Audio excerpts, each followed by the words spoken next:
Today's game is part of minutes to memorise who was who, because after then it was pretty difficult to pick the players apart. A couple who did stand out early were the respective first-term goal scorers, Andrew Lockyer for the Eagles and Steve Kernahan for Carlton, though Justin Madden was prominent too, hovering a kick behind the play. And in term 2, it was Madden's saving grab that got the Blues away on the game's most exciting single passage.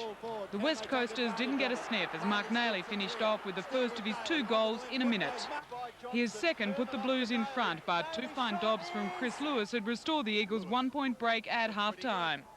Simon Verbeek, who spent the first half on the bench, put the Blues in front early in term 3. Then followed amazing scenes in the Carlton goal mouth. David Hart socketed through for what would have been an own goal had the umpy not had second thoughts and the courage to change his mind.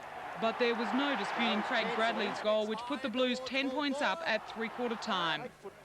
Lockyer brought the Eagles within 4 points early in the final term, but his goal was soon cancelled out by Bradley.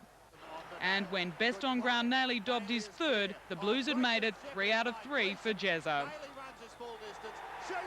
Heavy rain fell early in the opening quarter at Windy Hill, and in the greasy conditions it took 16 minutes before Michael Werner put the first goal on the board. The Bomber defence was rock solid, and Watson's soccer tactics gave Essendon the break. But when Collins was online, Footscray trailed by just 1 goal at quarter time. Watson had the heavy ball on a string. Werner chipped in for his second, but a basic mistake helped Footscray stay in touch at half-time. It wasn't long into the third term that tempers flared and Darren Williams was a casualty for the Bombers.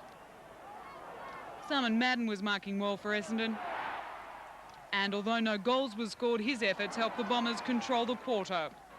Going into the final term with an 11-point lead, Footscray adopted a never-say-die attitude, and 24 minutes in, Campbell put them within a goal of the lead.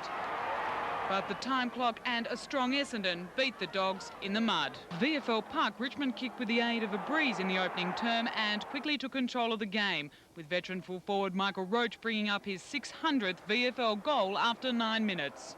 The Lions appeared lost and were lucky they weren't further down than 18 points at quarter time after Lee found Powell for the quarter's best passage of play. It took until well into the second term for Fitzroy to find its feet. 2 clever passes from Graham Osborne, one to his brother Richard and the other to Paul Roos, resulting in goals. And when Roos kicked a clever angle goal to make it 2 for the quarter, it was only 7 points the difference at the long interval. In the space of just 7 minutes of the third quarter, the Lions turned that deficit into a 17-point lead, with Richard Osborne coming into his own, even if it was quite obvious he wasn't fully fit. To the Tigers' credit, they did fight back when Fitzroy looked likely to run away and were still in it at the final change. Things got a little heated in the last quarter after Darren Kapler threw his weight around and Roach putting Richmond to within 2 points. But the final 10 minutes belonged totally to Fitzroy, who finished up 28-point victors. And out of the league ladder, round in the year. But after their awesome display last